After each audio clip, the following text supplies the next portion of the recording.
Hello बच्चों, आज का हमारा सवाल है चित्र में एम द्रव्यमान के तीन ब्लॉक ए बी व सी जिनके त्वरण क्रमशः A1 A2 और A3 हैं।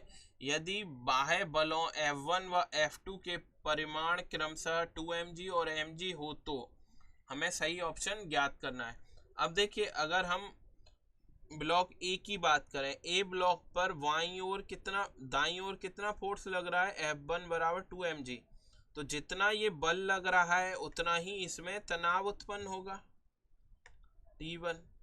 तो अगर हम ए ब्लॉक का मुक्त वस्तु आरेख बनाएं तो ब्लॉक का द्रव्यमान नीचे की तरफ भार कितना लगेगा, mg, और ब्लॉक पे ऊपर की तरफ कितना बल कार्य करेगा, T1। और T1 का मान कितना होगा, F1 के बराबर, जो कि हमें 2mg दिया गया है। अब न्यूटन के द्वितीय नियम के अनुसार हमें पता है कि किसी भी वस्तु पे लगने वाला नियत बल उस वस्तु के द्रव्यमान तथा त्वरण के गुणांक के बराबर होता है। तो इस पे लगने वाला नियत बल कितना होगा, ऊपर की तरफ 2mg माइनस नीचे की तरफ mg बराबर कितना हो गया, m गुणा A1 के बराबर। तो यहाँ से mg बराबर m गुणा A1 हो गया। तो A1 का मान कितना आ गया, G के बराबर। ठीक है, अब दूसरे वाले को देखा जाए।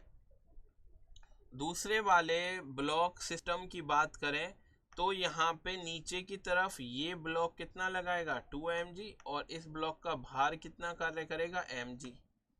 तो पूरे के पूरे निकाय पे नियत बल, दूसरे वाले की बात करें तो पूरे निकाय पे लगने वाला नियत बल F नेट बराबर कितना होगा, 2mg माइनस का mg। और न्यूटन के द्वितीय नियम के अनुसार हमें पता है लगने वाला नियत बल कितना हुआ, mg, किसके बराबर होगा, निकाय का कुल द्रव्यमान m प्लस 2m गुणा निकाय का त्वरण A2, क्योंकि जो निकाय का त्वरण होगा वही b का भी त्वरण होगा। तो यहाँ से A2 का मान कितना आ गया, mg बटा 3m। तो A2 बराबर हो गया हमारा g बटा 3।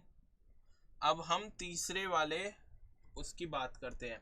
तीसरे वाले निकाय पे देखिए, तीसरे वाले ब्लॉक हमारे M पे रस्सी द्वारा कितना बल लगाया जा रहा है, F2 बराबर mg। तो जो बल यहाँ रस्सी लगा रही है वही यहाँ पे त्वरण की तरह कार्य करेगा, तनाव की तरह, T2।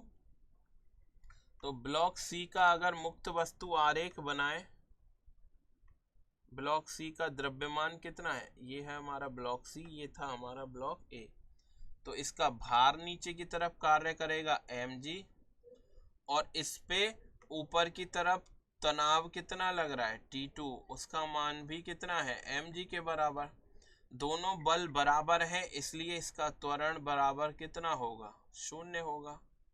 तो अब हम देखें, A1 का मान है G, A2 का मान है G बटा 3 और A3 का मान है 0। तो सबसे बड़ा त्वरण A1, फिर A2, फिर A3। हमारा कौन सा ऑप्शन सही होगा, सेकंड ऑप्शन सही होगा। आशा है आपको सॉल्यूशन पसंद आया होगा। धन्यवाद।